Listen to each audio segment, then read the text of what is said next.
Et si on parlait tennis? Roland Garros 2023 s'est terminé il y a pile 3 semaines et nous sommes déjà de retour pour analyser un nouveau grand chelem. Entre ces 3 semaines, on a eu le droit à une mini tournée sur gazon avec 6 tournois dont 4 ATP 250 et 2 ATP 500, un programme plutôt léger si on compare ça à la saison de préparation sur terre battue. En tout cas, on y est. Demain, c'est le début du tournoi le plus prestigieux du monde, un tournoi sur gazon, également la 3e levée du grand chelem de l'année, dont le recordman de titre est Roger Federer, un tournoi qui existe depuis 1877, la plus ancienne des 4 levées du grand chelem. Je parle bien sûr de Wimbledon. Et on a plein de choses à se dire avant ce tournoi. Tout d'abord, Novak Djokovic sera en embuscade pour égaler le record de Federer, et lui aussi donc décrocher son 8e titre à Wimbledon. Derrière Djokovic, il y a peu de favoris à dégager, mais on fera un petit point sur les âmes en forme et les coupeurs de tête potentiels dans ce tournoi. On parlera du Canik Kyrgios, finaliste ici l'année dernière. Vu sa préparation, il semble partir quand même avec une longueur de retard pour faire un nouveau résultat en Grand Chelem. Et enfin, on a le retour des joueurs russes et biélorusses, suspendus l'année dernière par le tournoi. Ils nous avaient manqué, et ils viendront peut-être jouer les troubles fêtes pendant ce tournoi. Allez, ready? Play!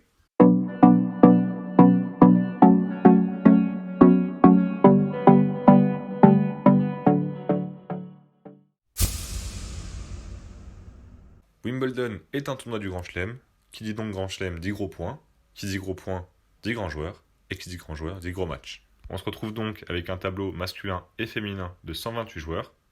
Parmi eux, on compte les 97 meilleurs joueurs du classement ATP au moment du cut le 22 mai dernier, en plus des 7 joueurs qui ont fait appel à leur classement protégé, qui sont quasiment les mêmes qu'à Roland Garros, mais on retrouve en plus Milos Raonic, le revenant. On retrouve également les wildcards, donc les invitations données par l'organisation du tournoi, et on peut souligner le beau geste avec la wildcard donnée à Arthur Fils. Et enfin, on retrouve nos 16 warriors sortis des qualifs. Cette année à Wimbledon, des points ATP seront distribués, et oui, ça change. Comme vous le savez, l'année dernière, l'ATP a décidé de n'attribuer aucun point au tournoi de 2022 pour contre-attaquer la décision du tournoi londonien de bannir les joueurs russes et biélorusses. Cette année, on aura donc droit à un tournoi entre guillemets normal, avec tout le monde autorisé à concourir et des points ATP, dont les 2000 points promis aux vainqueurs.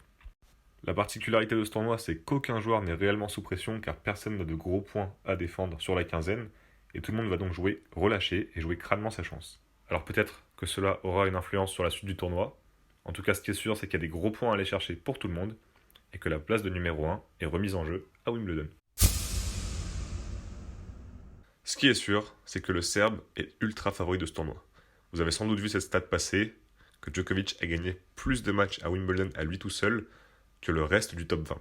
Si en plus on rajoute le fait que Novak a gagné les 4 dernières éditions et qu'il n'a plus perdu là-bas depuis l'année 2017, on se demande bien qui va pouvoir aller les chercher. En plus, le Serbe a vraiment une autoroute jusqu'en finale. Il est hérité de la partie de tableau la plus abordable, lui qui n'a plus perdu sur le center court depuis sa défaite face à Murray en 2013. Après, même si le Joker est bien présent, le tournoi reste très ouvert, au moins jusqu'en finale. Alors, qui pourra bien se frayer un chemin? D'abord, dans la même partie que Djokovic, on a Casper Ruud, qui est plus un joueur de golf qu'un joueur de gazon à mon goût, donc à mon avis, non. Il y a également Fritz. Pour moi, l'Américain va se balader au début et arriver en deuxième semaine, tout comme Andrei Rublev, qui a un parcours assez dégagé jusqu'en 8e. Par contre, j'ai beaucoup plus de mal à croire en Tsitsipas et en Medvedev. Le Grec, lui, n'a jamais été plus loin qu'un 3e tour à Londres, et Medvedev, lui, n'a jamais fait mieux qu'un 8e de finale. Compliqué donc de se projeter avec eux. Après, il y a aussi Sinner, même si c'est vrai qu'il a connu une gêne physique récemment. Mais s'il est remis à 100%, il va clairement faire partie des favoris de ce tournoi. Il pourrait aussi faire un gros coup à Wim où il joue très bien. Il faut se souvenir qu'il a battu Carlos Alcaraz l'année dernière en 8e de finale et qu'il menait 2-7-0 contre Novak Djokovic en quart de finale. Tout est possible donc. Après, on va pas se mentir, le plus à même pour moi à rejoindre Novak Djokovic en finale, c'est bien Carlos Alcaraz, même s'il n'a pas été verni par le tirage. Son tableau est plus dense et il aura plus de gros challenges à passer que Djokovic, mais il a accumulé beaucoup de confiance et sa préparation a été idéale avec son titre au Queens. Il a livré des performances très solides, mais au-delà de ça, à mon avis, c'est lui le joueur le plus régulier, et c'est lui qui est tout simplement plus fort que les autres. On ne parle pas beaucoup de Zverev, car lui aussi il a un tableau compliqué, et il devra se frotter à 2 mineurs avant d'éventuellement retrouver Carlos Alcaraz en 8e de finale. Ça risque donc d'être très compliqué pour Zverev qui n'a pas eu de vraie préparation sur gazon. L'Allemand n'a pas rejoué depuis Roland Garros en tournoi, et je le vois mal faire un gros résultat ici à Wimbledon, un endroit où il n'a jamais vraiment performé non plus. Du coup, au final, il y a peu de monde en qui réellement croire. Et si on enlève Djokovic et Alcaraz de l'équation, on se demande bien sur qui on va miser. Le tournoi est extrêmement ouvert. Pour moi, il y aura donc de grosses surprises. C'est un tournoi qui est tout à fait illisible. La seule chose de pas illisible, c'est sûrement son résultat final.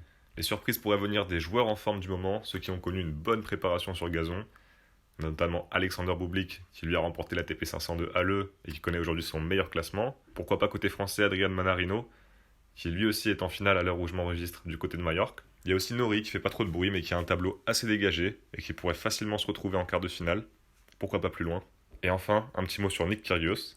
Alors pour moi, le Kicks n'est pas assez en forme, ça s'est vu dans ses déplacements à Stuttgart. Il manque un peu de préparation, et il mise énormément sur son service pour gagner des points. Je pense que ça suffira pas. Ça passera peut-être contre Goffin au premier tour, quoique, mais à mon avis, ça ira pas plus loin que la première semaine. Jetons ensemble un œil au tableau masculin. Alors l'information principale à retenir du tableau, c'est que les deux favoris de ce tournoi sont donc les deux premières têtes de série et ne pourront pas s'affronter avant la finale. Si le Joker a une autoroute toute tracée jusqu'en finale, l'Espagnol, lui, devrait bien batailler. Il devrait retrouver deux mineurs en huitième de finale, et s'il parvient à vaincre l'Australien, il se retrouvera en quart, soit face à Tiafoe, soit face à Runeux probablement, donc pas simple. Côté français, il y a pas mal de chances de troisième tour, je pense notamment à Manarino, qui à mon avis a largement les armes pour se débarrasser de Medvedev. Et si on regarde les tableaux, c'est très jouable pour Quentin Halys et Hugo Humbert, qui ont deux premiers tours assez abordables. Un français au troisième tour, donc j'y crois. En huitième de finale, j'y crois aussi. Du côté des affiches à surveiller pendant cette première semaine, on a d'abord le Team Tsitsipas évidemment au premier tour qui va être très intéressant à suivre. Le grec est clairement aux fraises depuis quelques semaines, à voir s'il peut encore chuter au premier tour ici. Forcément le retour du Kicks est à surveiller, Kyrgios contre Goffin c'est assez alléchant comme match et on veut tous voir le retour de Kyrgios. Ça sera quand même assez compliqué, on en a parlé, surtout que Goffin joue assez bien sur le gazon et a connu des beaux résultats à Wimbledon. Pour finir sur les premiers tours, il y a également le Wawrinka Ruusuvuori qui est très intéressant. Après si on se projette un petit peu, je vois bien le Tsitsipas Murray au deuxième tour, qui pourrait être un match assez popcorn, et là je pense que l'anglais pourrait s'imposer. Enfin j'espère un potentiel troisième tour entre Zverev et de Minaur, qui a de bonnes chances de se profiler, et qui m'intrigue beaucoup. Bon, pas besoin de faire de faux suspense, pour moi il y a un seul favori clair, et c'est lui que je vois gagner. L'homme qui a tout juste remporté son 23e Grand Chelem, synonyme de record, a déjà une immense opportunité de creuser l'écart. Et je vois pas pourquoi il s'en priverait. Il a déjà gagné les 4 dernières éditions du tournoi londonien, et pourrait gagner ici son 12e Grand Chelem après ses 30 ans. C'est bien sûr Novak Djokovic.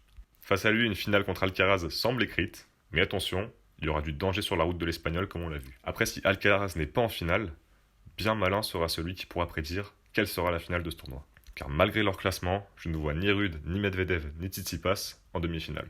Et vous aussi, dites-moi en commentaire qui est-ce que vous voyez gagner ce tournoi, et qui pourrait potentiellement affronter Novak Djokovic en finale si ce n'est pas Alcaraz. Pour tous ceux que ça intéresse, je vous laisse mon tableau détaillé en description avec tous mes pronos de tous les matchs jusqu'à la finale. Voilà, j'espère que cette preview du 3e Grand Chelem de la saison vous aura plu. Laissez-moi vos avis dans les commentaires et dites-moi vos pronos les plus fous pour ce tournoi. Laissez-moi un pouce bleu et abonnez-vous pour me donner plus de force et ne rien rater de la suite de la saison. Allez, à la prochaine, avec des balles neuves.